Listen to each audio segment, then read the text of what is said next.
बिस्मिल्लाहिर्रहमानिर्रहीम। अस्सलामु अलैकुम मोहतरम नाज़रीन व सामीन।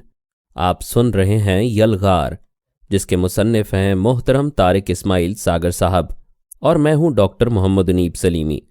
तो आइए बढ़ते हैं कहानी की जानिब। न जाने क्यों हमाद को उसकी बात से दुख सा हुआ, लेकिन उसने अपने जज्बात छुपा लिए और मुस्कुरा कर रह गया। मेरे दोस्त, तुम परेशान ना होना, हमारी ये बहन मर्दों से बहुत ज़्यादा मजबूत और हमारी तवक्कुआत से बढ़कर मुजाहिदा है, शर्जील ने हमाद से कहा। लेकिन बहरहाल वो गैर मुल्की लोग। हमाद की हिचकिचाहट बढ़ रही थी। इससे क्या फ़र्क पड़ता है, सालेहा ने उसकी बात काटते हुए कहा। वो कोई भी हों, दुश्मन अपने भी होते हैं और गैर भी। जिन लोगों ने हुसैन की मुखबरी की वो क्या अमेरिका से आए थे? जिस मुखबर ने तुम्हारी तस्वीर उतारी वो क्या अमेरिका से यहाँ आया है? और वो लोग जो हमारे साथियों के ठिकानों तक उन्हें पहुँचाते हैं, जो उनके साथ मुतरजम के फ़राइज़ अंजाम देते हैं, जो उनकी खिदमत पर मामूर हैं और जो उनके लिए आसानियाँ पैदा करते हैं, ये सब लोग कौन हैं? इनसे ताउन करने वाले सब इराकी ही हैं, सब मुसलमान ही हैं। अपनी अपनी मजबूरियाँ हैं, अपनी अपनी मसलहतें हैं। खुदा जाने ये मसलहत कोशी कब ख़त्म होगी। अल्लाह जाने हमें कब इस बात का एहसास होगा कि हम अपने और दुश्मन की तमीज़ किए बगैर इस मार्के को सर नहीं कर सकते। सालेहा ने तासुब भरे अंदाज में उसकी बात को काटते हुए कहा। मैं आपके हौसले की दाद देता हूँ सालेहा। हमाद उससे बहुत मुतासिर नज़र आ रहा था। अब अगले 1-2 रोज़ में वो तुमसे मुलाकात करेगा। अमरीकियों को 2-3 बड़े धचके लग चुके हैं और अब वो नई हिकमत के साथ मैदान में उतरेंगे। शर्जील ने अपनी राय का इजहार किया। शाबान कावा और खजूरें ले आया था। तीनों आपस में गुफ्तगू करते हुए अगले हालात की मंसूबाबंदी करते रहे। सालेहा के ज़रिए उसे इस बात का इल्म हुआ था कि उन्होंने 5 ऐसे साथी पैदा कर लिए हैं जो कर्नल माइक की तवक्कुआत पर बिल्कुल पूरा उतरेंगे और हमाद की पोजीशन भी कर्नल माइक की नज़रों में मुस्तहकम हो जाएगी। अब उसे कर्नल माइक के अगले हुक्म का इंतज़ार था। उसने सालेहा और शर्जील को तलकीन की थी। वो चाहता था कि वो रात का खाना उसी के साथ खाएं, लेकिन दोनों शायद यहाँ कोई और फ़राइज़ भी अंजाम दे रहे थे। उन्होंने हमाद से माज़रत की। सालेहा ने हमाद को नज़दीकी आबादी इरादा के एक घर का एड्रेस देकर यह कहा था कि वो जब कर्नल माइक से मुलाकात करे उसे यही बात बताए कि उसके दोस्त यहाँ इसी एड्रेस पर मिल सकते हैं। शर्जील और सालेहा दोनों का क़याम भी यहीं पर होगा। उसने हमाद से कहा था कि वो जब भी चाहे उनसे इस एड्रेस पर राबता कर सकता है। हमाद इस बात से कदरे मुतमईन हो गया था, क्योंकि अब तक उसे यह ख्याल परेशान कर रहा था कि कर्नल माइक ने अगर उनसे उनका कोई राबता एड्रेस मांगा तो वो उसे क्या जवाब देगा। खुदा का शुक्र है, मैं तो कुछ परेशान था इस सिलसिले में। हमाद ने बिलाखिर दूसरी बात कह दी और हमने तुम्हारी परेशानी दूर कर दी, सालेहा ने मुस्कुराते हुए कहा। शुक्रिया शुक्रिया, हमाद ने जवाब दिया। दोनों की रवानगी के कुछ देर बाद ही कर्नल वाहिद अपने दोस्तों से मिलकर घर वापस आ गए। कौन थे ये लोग? उन्होंने अपने बेटे से दरियाफ्त किया। हमारे साथी, हमाद ने मुख्तसर जवाब दिया। ठीक है, कर्नल वाहिद ने कहा। अगर मुनासिब समझो तो उनसे मेरी मुलाकात भी करवा दो, कर्नल वाहिद ने हमाद से कहा। मैंने उन्हें कहा था, लेकिन वो रुके नहीं। कुछ और ज़रूरी काम भी उन्होंने और करने थे। वो आपसे ज़रूर मिलेंगे। अबू, वो जानते हैं कि हम कौन हैं, हमाद ने कहा। हमाद की तवक्कुआत के ऐन मुताबिक अगले ही रोज़ कर्नल माइक की तरफ से उसे मुलाकात का पैगाम मिल गया। एक टैक्सी उसे लेने के लिए उसके घर आई थी। इस टैक्सी में बैठकर ही वो कसरे जमहूरिया पहुंचा। यहाँ मामूल के मराहिल तय करके अब वो कर्नल माइक से मुलाकात कर रहा था। इस मर्तबा कर्नल माइक एक दूसरे कमरे में उससे मिला था और यहाँ कैप्टन सग्स भी उसके साथ मौजूद नहीं था। कर्नल माइक बिल्कुल अकेला और कदरे थका हुआ दिखाई दे रहा था।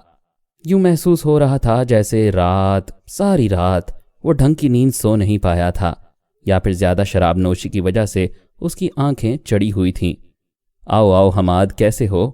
उसने हमाद की शक्ल पर नज़र पड़ते ही मामूल के मुताबिक खुश दिली का मुजाहिरा किया। अल्लाह का शुक्र है, बहुत अच्छा हूँ और आपके लिए बहुत अच्छी खबर भी लाया हूँ, हमाद ने जवाब दिया। अच्छा, वो क्या? कर्नल माइक ने उसे सामने छोटे सोफे पर बैठने का इशारा करते हुए कहा और ख़ुद उसके सामने का सोफ़ा संभाल के बैठ गया। उसने सोफ़े की पुश्त पर रखी कॉल बेल का बटन दबाया और थोड़ी देर बाद एक मुअद्दब अमरीकन खातून लेफ्टिनेंट उसके सामने मौजूद थी। हमारे दोस्त के लिए कुछ खाने पीने का बंदोबस्त करो, उसने खातून से कहा, जो मुस्कुराती हुई वापस लौट गई। उस वक्त हमाद का जी चाहा कि कर्नल माइक से कैप्टन सग्स के मुतल्लिक दरियाफ्त करे कि वो आज क्यों दिखाई नहीं दे रहा है, क्योंकि उमूमन ये फ़राइज़ इससे पहले कैप्टन सग्स ही अदा किया करता था और बड़ी खुश असलूबी और खुश दिली से हमाद से मिलता भी था। अब वो हमाद से खासा बेतकल्लुफ़ भी हो गया था।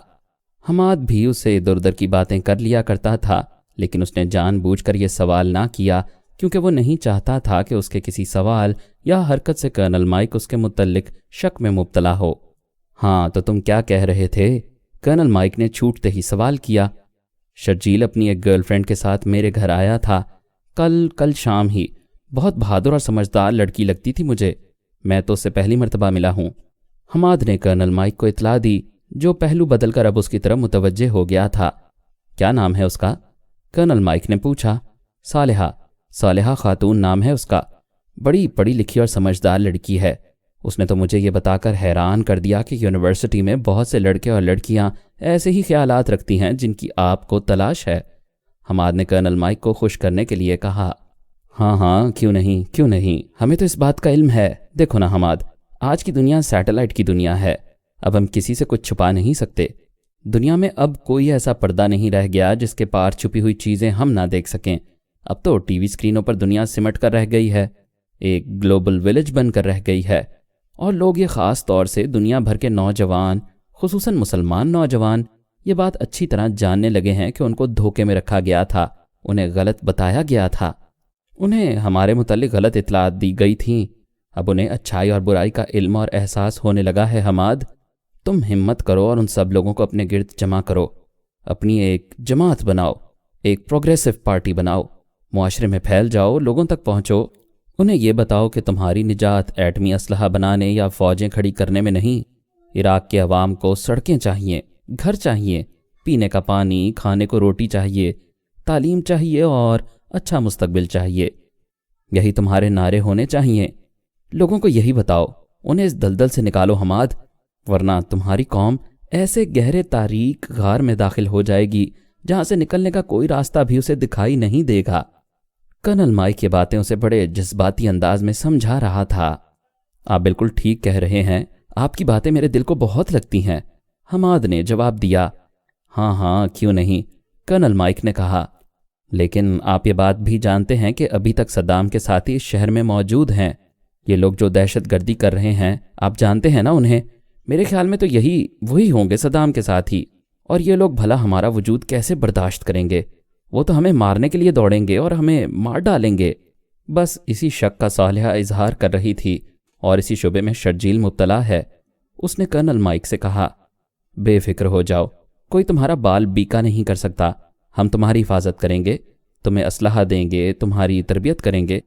हम तुम्हें पहले कम्युनिकेशन के बेहतरीन ज़राए फराहम करेंगे, पैसा देंगे एक अच्छे मकसद के लिए। ये सब हम तुम्हें एक अच्छे मकसद के लिए देंगे। तुम सुबह से ही अपना काम शुरू करो।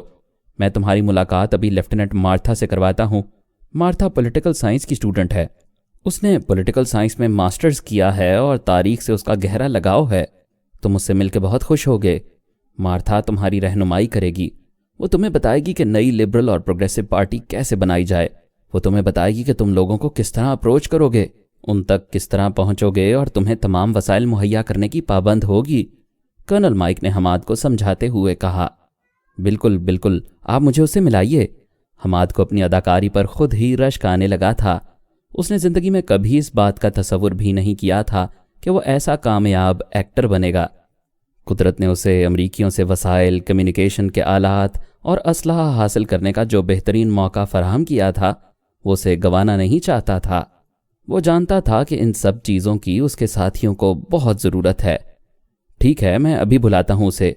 कर्नल माइक ने यह कहकर अपनी कुर्सी के दाएं छोटी तपाई पर रखा इंटरकॉम उठाया और उसका एक बटन दबाकर लेफ्टिनेंट मार्था को अपने पास बुलाया। मार्था उसी नौजवान लड़की का नाम था जो थोड़ी देर पहले उनके लिए कॉफ़ी और लवाजमात लेकर आई थी। आओ, हमारे साथ बैठकर कॉफ़ी पियो, उसने मार्था को इशारे से हमाद के पास बैठने को कहा। मार्था हमाद के इतना नज़दीक बैठी थी कि उसकी कुर्बत हमाद के हवास मुअत्तल करने के लिए काफ़ी थी, लेकिन ज़हनी तौर पर पहले से किसी भी सूरत हाल का मुकाबला करने के लिए तैयार हमाद मजबूत आसाब के साथ अपनी जगह जम के बैठा रहा। ये हैं हमारे नए दोस्त हमाद।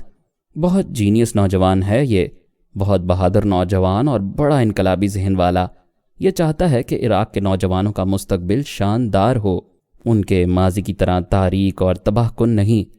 कर्नल माइक ने हमाद का तारुफ कराते हुए कहा, हाँ हाँ क्यों नहीं, मैं महसूस कर सकती हूँ। मैंने तो इसकी शक्ल पर एक नज़र डालने के बाद ही इस बात का अंदाज़ा लगा लिया था कि रोशन पेशानी और खूबसूरत आंखों वाला ये नौजवान खूबसूरत दिलो दिमाग का मालिक भी है। वाह, आपने तो मेरे खदशात की तस्दीक कर दी। उसने माइक से ये बात कहते हुए मुस्कुराकर हमाद की तरफ देखा। उस मुस्कुराहट के पसे पर्दा एक दावत मौजूद थी जिसको हमाद जैसा नौजवान भी समझ सकता था, लेकिन फिल वक्त उसके पास ऐसी बातें सोचने के लिए वक्त ही नहीं था। मुझे भी आपसे मिलकर बहुत खुशी हुई। मुझे कर्नल माइक ने बताया है कि आप पॉलिटिकल साइंस की स्टूडेंट हैं और हमारी भलाई चाहती हैं। मैं तो उन तमाम लोगों को बहुत पसंद करता हूं जो हमारा भला चाहते हैं। अब देखिए ना, इस मरती मारती और इंतहाई मसरूफ़ दुनिया में भला किसके पास इतना वक्त है कि दूसरों की भलाई के मुतालिक सोचे। मैं तो समझता हूं कि ये आप लोगों का बड़ापन है कि आप हमारे मुतालिक ऐसा अच्छा सोचते हैं और ऐसे अच्छे नज़रियात भी रखते हैं। हमाद ने उसके नहले पे दहला मारते हुए कहा। वो गुफ्तगू इस एतमाद से कर रहा था कि कर्नल माइक और लेफ्टिनेंट मार्था दोनों के लिए उसकी किसी बात पर शक करने की गुंजाइश ही बाकी नहीं थी। मुझे तुम जैसे नौजवानों के साथ काम करके बड़ी खुशी होगी। आर्मी ज्वाइन करने से पहले मैं सोशल वर्कर थी। मुझे समाजी काम करके बहुत खुशी होती है। अच्छा भाई, अब मुझे कबाब में हड्डी बनने के बजाय यहाँ से उठ ही जाना चाहिए। अचानक कर्नल माइक ने अजीबोगरीब और बदले हुए लहजे में हमाद की तरफ देखकर मुस्कुराते हुए कहा। अरे नहीं सर, आप बैठिए। हमाद की फितरी शर्माहट गालिब थी। ना भाई ना, कम अज़ कम दो नौजवानों के दरमियान बैठना अमरीकी रिवायात के खिलाफ है। अगर तुम इस बात को बर्दाश्त करते रहे तो शायद हमारी नौजवान लेफ्टिनेंट मुझसे नाराज़ ना हो जाए। कर्नल माइक ने मज़ाहिया अंदाज में मुस्कुराते हुए कहा और कहकहा लगाकर हंस दिया। इस कहकहे में लेफ्टिनेंट मार्था ने भी उसका साथ दिया था। अच्छा मैं चलूँ? तुम मार्था से अगला प्रोग्राम तय कर लो। मैं चाहता हूँ कि तुम्हारे लिए जल्दी एक बड़ी प्रेस कॉन्फ्रेंस का अहतमाम किया जाए जिसमें तुम और तुम्हारे साथी नौजवान इस पार्टी के क़याम का ऐलान करें और अपना काम शुरू कर दें। बाकी की बातें तफसीलन मार्था तुमसे कर लेगी। यह कहकर कर्नल माइक खड़ा हुआ और दोनों की तरफ मुस्कुराहट उछाल कर कमरे से बाहर चला गया। लगता है कर्नल साहब खासे अक्लमंद आदमी हैं। कर्नल के जाते ही बेतकल्लुफाना अंदाज में हमाद की टांग पर हाथ मारते हुए मार्था ने कहा। हमाद को यूं लगा कि मार्था का हाथ उसके जिस्म को छूते ही उसके जिस्म में एक बरकी रौस सिरायत कर गई है, लेकिन उसने खुद को नॉर्मल रखा। क्या करते हैं आप? मार्था ने अगला सवाल किया। अभी तो कुछ नहीं करता। उर्दन में इंजीनियरिंग कर रहा था। इंजीनियरिंग मुकम्मल हुए अभी 3-4 माह हुए हैं। अभी यूनिवर्सिटी से डिग्री भी जारी नहीं हुई और इराक के हालात ने मुझे यहाँ वापस आने पर मजबूर कर दिया। फिल वक्त तो मैं यही सोचता रहता हूँ कि क्या करूँ। हमाद ने जवाब दिया। चलो अच्छा हुआ, करने के लिए तुम्हें एक अच्छा काम मिल गया। इंजीनियर्स तो वैसे भी बहुत अच्छे प्लानर्स होते हैं। उन्हें तंजीम के साथ टीम वर्क करने की आदत होती है। इत्तफाक से मुझे भी अपनी इंजीनियर कोर के साथ रहने का मौका मिला है। बड़े डिसिप्लिन लोग होते हैं। तुम भी कहीं वैसे तो नहीं? मार्था ने उसके करीब झुकते हुए कहा। बस ऐसा ही समझिए, लेकिन इतना भी डिसिप्लिन नहीं। जिंदगी में बहुत ज़्यादा तरतीब का मैं कायल नहीं। हमाद ने मुस्कुराहट उछाली। हाँ, बेतरतीबी का भी अपना ही हुस्न होता है। मार्था हंसी थी। उसके हंसने का अंदाज, जिस्म की हरकत व सकनात और चाल ढाल सब कुछ हमाद को यह समझाने के लिए काफ़ी था कि मार्था अमेरिकन आर्मी का कवर लिए हुए है। दरअसल उसका ताल्लुक उसी ग्रुप के लोगों से है जिसकी नुमाइंदगी कर्नल माइक कर रहा था। वो जानता था कि उनके दुश्मनों को मुसलमानों की उन कमज़ोरियों का शिद्दत से एहसास और इल्म है जिससे वो माजी में फ़ायदा उठाते आए हैं और अब भी वो उन्हीं हथियारों से लैस होकर मैदान में उतरे थे। आपके ख्याल में क्या हम ये सब कुछ कर सकेंगे? हमाद ने सवालिया नज़रों से मार्था की तरफ देखा। अरे क्यों नहीं, बस सबसे पहले कोई काम सोचा जाता है, फिर मंसूबा बनता है, कुछ दोस्त मिल बैठते हैं और बहुत बड़े बड़े काम कर गुजरते हैं। दुनिया की तारीख गवाह है कि दुनिया में जितनी बड़ी बड़ी तहरीकें चलीं, सबसे पहले किसी ने सोचा था, फिर हम ख्याल लोग इकट्ठे हुए और बात चल निकली। मार्था ने उसके और नज़दीक आते हुए कहा।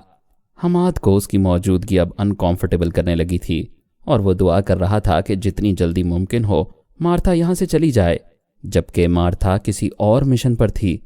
उसे यही सिखाया और पढ़ाया गया था कि मुसलमान नौजवानों को काबू करने का बेहतरीन हरबा यही है, उन्हें अपने जिस्मानी खतूत और लच्छेदार बातों के जाल में फंसाकर उनसे कुछ भी मनवाया जा सकता है।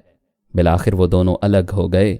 जहां हमाद उससे अलग होने पर अल्लाह का शुक्रगुजार था, वहां मारथा दिल ही दिल में ये समझ रही थी कि उसने मैदान मार लिया है और अब हमाद उससे बचकर नहीं जा सकेगा। शिराजी की मौत कोई ऐसी खुफिया खबर नहीं थी जो अबू सरमद तक ना पहुंचती। उस पर घबराहट तारी हो गई थी। एक बेनाम सा खौफ उसके अंदर सिमट आया था और अबू सरमद खुद को गैर महफूज समझने लगा था। उसके पास इस बात का तो कोई सबूत नहीं था कि शिराजी किसके लिए काम कर रहा था या शिराजी कौन था, लेकिन उसके तजर्बे ने उसे यह समझा दिया था कि शिराजी भी उसी मैदान का खिलाड़ी है जिस मैदान का खिलाड़ी वो बन चुका है, और वो भी उसी तरह की मशकूक सरगर्मियों में मुलविस था जिस तरह की सरगर्मियों में अबू सरमद मुलविस है। मुजाहिदीन की तरफ से शिराजी का अगवा, शिराजी की मौत और उसकी मौत के साथ जारी होने वाली फिल्म, और मुजाहिदीन की तरफ से शाया करदा पैम्फलेट जो शिया और सुन्नी दोनों मुसलमानों के जिम्मेदार हलकों में पहुंचाए गए थे, उन सब के जरिए ये बात पाया इस सबूत को पहुंच गई थी कि शिराजी किसी और का खेल खेल रहा था, और ये सब कुछ अबू सरमद को समझाने के लिए काफ़ी था कि वो भी यही खेल खेल रहा है, और ऐन मुमकिन है कि उसे भी इसी अंजाम से दो चार होना पड़े। अबू सरमद इंटेलिजेंस के मैदान का पुराना खिलाड़ी था। वो तवील अरसे से अमरीकियों के लिए खिदमात अंजाम दे रहा था, और ये बात उसके लाशऊर में अरसे से महफूज रही थी कि एक रोज़ ऐसा ज़रूर आएगा जब उसे अपने इन अमाल की जवाबदही अपने ज़मीर और अमरीकियों के सामने भी करनी पड़ेगी। वो जानता था कि जिस दलदल में वो उतर चुका है उसमें से वापसी का रास्ता बंद हो गया है। उसके लिए यहाँ से लौट कर वापस जाना किसी तरह मुमकिन ही नहीं रहा था। अब तो बस एक ही सूरत बाकी थी कि वो अपने गुनाहों का कफ़ारा अदा करे, और ये कफ़ारा ऐसा हो जो कम अज़ कम उसके लिए तोशाए आखिरत बन जाए। अबू सरमद यही कुछ सोचता हुआ अपने कमरे में टहल रहा था जब उसके खादिम ने मकामी नौजवान नासिर की आमद की इतला दी। नासिर इससे पहले उसके लिए खिदमात अंजाम दे चुका था। नासिर का शुमार अबू सरमद के उन साथियों में होता था जिन्हें वो अपने लिए काबिल एतमाद समझता था। ले आओ, उसे अंदर ले आओ, उसने अपने खादिम से कहा, और थोड़ी देर बाद नासिर उसके सामने मौजूद था। आपने ये पैम्फलेट पढ़ा है? नासिर ने सलाम दुआ लेने के बाद फौरन अपनी कमीज़ की एक लंबी सी जेब से तुड़ा मुड़ा सा कागज़ निकालकर उसकी तरफ बढ़ाते हुए कहा, हाँ, मैं पढ़ चुका हूँ, मैं इसे देख चुका हूँ। अबू सरमद ने जवाब दिया। आपके ख्याल में क्या इसमें लिखी हुई बातें दुरुस्त हैं? नासिर ने अगला सवाल कर दिया। नासिर के सवाल ने अबू सरमद को चौंका दिया। वो जान गया कि नासिर भी उसी कैफियत का शिकार है जिस कैफियत से वो खुद गुजर रहा है। तुम्हारा क्या ख्याल है? उसने नासिर के सवाल का जवाब देने की बजाय उल्टा उससे सवाल कर लिया। मुझे तो ये सब कुछ सही लगता है। मुझे तो दिखाई देता है जैसे जो काम हम अमरीकियों के लिए कर रहे हैं यही कुछ शिराजी किया करता था। नासिर ने जवाब दिया। हाँ, तुम ऐसा कह सकते हो, अबू सरमद ने कहा। वो नहीं चाहता था कि अभी खुलकर अपना पूरा मुद्दा बयान करे। वो बहुत मोहतात आदमी था। जब तक उसके सामने मौजूद शख्स के अंदर की बात बाहर ना आ जाती, उसकी ट्रेनिंग इस बात की इजाज़त नहीं देती थी कि अपने अंदर की बात को बाहर निकाले। तमाम लोग आज मस्जिद में यही बात कर रहे थे। शहर में यही मौजू आज ज़ेरे बहस है, और उन लोगों को अब इस बात का यकीन होने लगा है कि कोई खुफिया हाथ शिया और सुन्नी मुसलमानों के दरमियान फसाद पैदा करने के लिए इस तरह की हरकतें कर रहे हैं। ये बात तो आपके इल्म में होगी ही कि जिस तरह हम अमरीकियों के लिए काम कर रहे हैं उसी तरह बगदाद में हज़ारों हम जैसे मुसलमान उन मुजाहिदीन के लिए भी काम कर रहे हैं। हमारे और उनके काम में बहुत बड़ा फ़र्क भी है शेख साहब। नासिर ने अपनी बात अधूरी छोड़कर अबू सरमद की तरफ देखा। और वो क्या? अबू सरमद ने पहली मर्तबा उसे आंखें मिलाकर सवालिया अंदाज में पूछा। यही कि वो लोग अपने ईमान और ज़मीर के मुताबिक काम कर रहे हैं, जबकि हमारे ईमान और ज़मीर दोनों को शायद हमने खुद ही सुला दिया है। नासिर ने बेसाख्ता कहा। यार, तुम कैसी बातें कर रहे हो? तुम्हारा दिमाग तो ठीक है ना? अबू सरमद ने उससे नज़रें मिलाए बगैर सवाल किया। हाँ, बिल्कुल ठीक है, बल्कि मैं तो ये कहूँगा कि मेरा दिमाग अभी ठीक हुआ है। इससे पहले शायद जो कुछ मैं करता रहा हूँ वो सब बहुत गलत था। नासिर आज बिल्कुल बदले हुए रंग में उसके सामने मौजूद था। तुम जानते हो तुम्हारी इस गुफ्तगू का क्या नतीजा निकल सकता है? मुमकिन है मैं तुम्हें माफ़ कर दूं। अगर कर्नल माइक को इस बात की भिनक भी पड़ गई कि तुम्हारे नज़रियात में ऐसा इनकलाब आ चुका है तो वो क्या कुछ नहीं कर गुजरेगा? अबू सरमद ने उसकी आंखों में झांकते हुए कहा। مجھے اس کی پرواہ نہیں شیخ، کیا کرے گا وہ؟ مار ڈالے گا۔ آپ جانتے ہیں بغداد کی سڑکوں پر روزانہ درجنوں لوگ مارے جاتے ہیں۔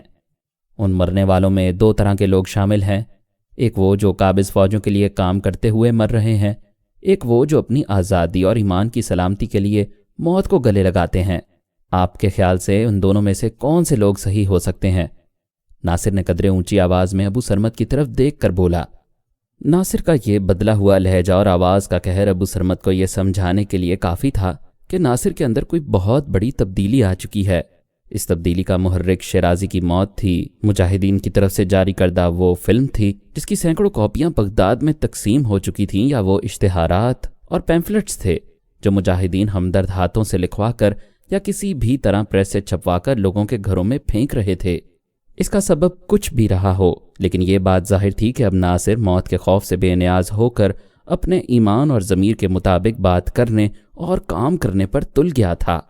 دیکھو ناصر، ابو سرمد نے اس کے کندھے پر شفقت سے ہاتھ رکھتے ہوئے کہا، میرا اور تمہارا ساتھ بہت پرانا ہے۔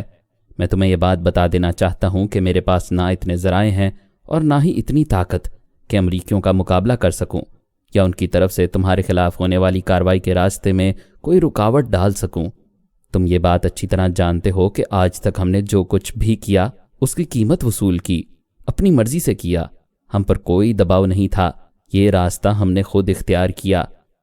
اور اگر اب ہم اس راستے سے ہٹ جائیں گے، اگر ہم امریکیوں کی اطاعت سے دستبردار ہو جائیں گے، تو تم اس بات کو اچھی طرح جانتے ہو کہ ہم بھی اسی انجام سے دوچار ہوں گے جس انجام سے تمہارے خیال کے مطابق شیرازی دوچار ہوا تھا۔ میں نے شیرازی کا صرف نام ہی سنا تھا، مجھے اس بات کا علم نہیں کہ وہ امریکیوں کے لیے کام کر رہا ہے، اور نہ ہی کرنل مائک نے میرے سامنے اس کا ذکر کیا تھا، اور وہ اس کا ذکر کرتا بھی کیوں؟ ظاہر ہے اس کھیل کے کچھ اپنے اصول ہوتے ہیں، کچھ اپنے تقاضے ہوتے ہیں جنہیں پورا کرنا ہی پڑتا ہے، اور اس کھیل کا سب سے بڑا اصول یہ ہے کہ یہاں ایک کھلاڑی کو دوسرے کھلاڑی کے متعلق کچھ خبر نہیں ہونی چاہیے۔ کیا تم اس انجام کے لیے تیار ہو؟ اس نے اپنی آواز میں تلخی پیدا کرتے ہوئے ناصر سے سوال کیا۔ ہاں بالکل تیار ہوں، لیکن میں ایسی بے بسی کی موت نہیں مروں گا، میں اس سے پہلے ہی کچھ کر گزروں گا۔ ناصر نے اسی لہجے میں جواب دیا۔ کیا کر گزرو گے؟ ابو سرمد نے غصے سے پوچھا۔ میں آپ کو یہ نہیں بتاؤں گا، لیکن بہت جلد آپ کو اس کی خبر مل جائے گی، اور یہ بھی ممکن ہے کہ میں جو کرنے جا رہا ہوں وہ آپ کے لیے بالکل نئی چیز ہو۔ مجھے اس بات سے کوئی غرض نہیں کہ میرا انجام کیا ہوگا، لیکن میں یہ ضرور چاہتا ہوں کہ کسی نہ کسی طرح اپنے گناہوں کا کفارہ ادا کروں اور اپنے ضمیر پر پڑا ہوا وہ بوجھ اٹھاؤں جس نے مجھے زندہ درگور کر دیا ہے۔ ناصر کی آنکھوں میں آنسو آ گئے تھے۔ دیکھو ناصر، تم میرے برے وقت کے ساتھی ہو، ایک بزرگ اور دوست کی حیثیت سے میں تمہیں پھر یہ بات کہوں گا کہ تم کوئی بھی قدم اٹھانے سے پہلے اس کے متعلق سوچ لینا۔ ہم اکیلے اس معاشرے میں زندہ نہیں ہیں، ہمارے ساتھ اور بھی کچھ زندگیاں وابستہ ہیں۔ تمہاری بیوی ہے، بچے ہیں، ماں باپ ہیں، بہن بھائی ہیں۔ ہمیں یہ بات ذہن میں رکھنی چاہیے کہ ہمارے کسی بھی عمل کا رد عمل جب ہمارے آقاؤں کی طرف سے ہوگا تو وہ ممکن ہے ایسا نہ ہو جیسا کہ ہم سوچتے ہیں۔ تم میری بات کو سمجھ رہے ہو نا؟ ابو سرمد نے اسے سچائیوں کا ادراک دلانے کی کوشش کی۔ میں آپ کی بات بالکل سمجھ گیا ہوں شیخ، اور آپ کچھ بھی کہیں میں بچہ نہیں ہوں، میں بھی آپ ہی کی طرح دنیا کا مسافر ہوں، میں بھی آپ کے راستے کا مسافر ہوں، میرا تعلق بھی اسی محکمے سے رہا ہے جس سے آپ کا تھا۔ یہ ٹھیک ہے کہ آپ بڑے عہدے پر فائز تھے اور میں چھوٹے اہلکار کی حیثیت سے اپنا کام کرتا رہا ہوں۔ میں جانتا ہوں ہمارا انجام کیا ہوگا، میں یہ بھی جانتا ہوں کہ اس راستے میں اگر میں مارا جاؤں تو میرے بعد لوگ کس عذاب سے گزریں گے، لیکن مجھے اب اس سب کی کوئی پرواہ نہیں، مجھے اپنا فرض ادا کرنا ہے اور میں آپ کو یہی بتانے کے لیے آیا ہوں۔ ناصر نے اس مرتبہ جس انداز سے بات کہی تھی اس کے لہجے سے جو قہر ٹپک رہا تھا اس کی سمجھ ابو سرمد کو نہیں آ سکتی تھی، لیکن جب وہ سمجھا تو اس نے ایک مرتبہ ابو سرمد کو ہلا کے رکھ دیا۔ ابو سرمد کے لیے عجیب و غریب صورتحال پیدا ہو گئی تھی۔ وہ نہ تو ناصر کو فوری طور پر اس کام سے روک سکتا تھا جو کہ وہ کرنے جا رہا تھا اور جس کا ابو سرمد کو علم بھی نہیں تھا، اور نہ ہی وہ کرنل مائک کو اس کے عزائم کے متعلق خبردار کر سکتا تھا۔ ابو سرمد نے اپنی دانست میں ناصر کو یہ سمجھانے کی کوشش کی تھی کہ وہ چپ چاپ وہی کچھ کرتا رہے جو آج تک وہ کرتے آئے ہیں، لیکن ناصر نے اس کی کوئی بھی بات ماننے سے انکار کر دیا اور معذرت کرتا ہوا چپ چاپ جس طرح آیا تھا اسی طرح واپس لوٹ گیا۔ ابو سرمد کے لیے بڑی عجیب صورتحال پیدا ہو گئی تھی۔ اگر وہ امریکیوں کو ناصر کے بدلے ہوئے عزائم سے خبردار کرتا تو کرنل مائک اسے بھی قصوروار گردانتا اور ناصر کی کسی ممکنہ کارروائی کے لیے بھی ابو سرمد کو سزا کا مستحق سمجھتا، کیونکہ وہ یہ بات کبھی تسلیم نہ کرتا کہ یہ سب کچھ ابو سرمد کے علم میں لائے بغیر کیا گیا ہے، اور اگر ابو سرمد کا کوئی ساتھی امریکیوں کے خلاف کوئی اقدام کرتا ہے تو اس بات کا ذمہ دار بھی کرنل مائک ابو سرمد ہی کو سمجھتا۔ دوسری صورت یہ تھی کہ وہ خود ناصر کو مار ڈالے یا مروا ڈالے یا اسے پکڑ کر امریکیوں کے حوالے کر دے، گو کہ ابو سرمد جیسے بے ضمیر شخص کے لیے یہ سب کچھ ناممکن نہ تھا، لیکن آج نہ جانے اسے کیوں ایسا محسوس ہو رہا تھا جیسے وہ کچھ بھی نہیں کر پائے گا۔ ایک بے نام سی خلش نے اسے جکڑ لیا تھا اور اس کا ضمیر بار بار اسے کچوکے دے رہا تھا۔ شراب کی بوتلیں جو کرنل مائک کی طرف سے اسے فراہم کی جاتی تھیں آج اس پر بے اثر ثابت ہو رہی تھیں۔ اسے یوں لگا جیسے اچانک اس کی کایا پلٹ گئی ہو۔ اسے ایسا محسوس ہو رہا تھا کہ ناصر جو کچھ کرنے جا رہا ہے وہ دراصل ابو سرمد کو کرنا چاہیے تھا، لیکن وہ بے بس تھا۔ وہ اتنا بے بس تھا کہ ناصر کو نہ تو کچھ کرنے سے روک سکتا تھا جو ناصر نے کرنا تھا، اور نہ ہی اس کے بدلے ہوئے عزائم کی اطلاع اپنے آقاؤں کو دے سکتا تھا۔ خاموشی سے وہ ناصر کو جاتے ہوئے دیکھتا رہا۔ کرنل مائک کا کام کرنے کا انداز اس کے اپنے ساتھیوں کی سمجھ سے بھی بالا تر تھا۔ ایک ہی وقت میں مختلف انداز سے ایک ہی کام کو انجام دیتا تھا۔ اس نے ابو سرمد، شیرازی اور ان جیسے جتنے بھی لوگ بغداد میں انتشار پھیلانے کے لیے بھرتی کیے تھے، ان سب کو گو کہ بلیک میلنگ کے ذریعے بری طرح جکڑا ہوا تھا کہ وہ اس کی مرضی کے خلاف کچھ بھی نہیں کر سکتے تھے۔ ان کو ایسے چنگل میں پھنسا دیا تھا جہاں سے ان کا فرار ہونا بھی ناممکن تھا، اور انہیں اس بات کا احساس دلا دیا تھا کہ ان کی طرف سے اگر کرنل مائک کے کسی بھی حکم کی سرتابی کی گئی تو اس کا خمیازہ نہ صرف ان کو بلکہ ان کے خاندان والوں کو بھی بھگتنا پڑے گا۔ عام حالات میں ایسا ممکن نہیں تھا کہ ایک مرتبہ کرنل مائک کے قابو میں آ جانے والا کوئی بھی شخص اس کی مرضی کے خلاف کچھ کر سکے، لیکن اس کی تربیت نے سب سے پہلے اسے یہی سمجھایا تھا کہ اس دنیا میں کوئی بھی قابل اعتماد نہیں ہے۔ اسے موساد کی اکیڈمی میں پڑھایا جانے والا بنیادی سبق یاد تھا۔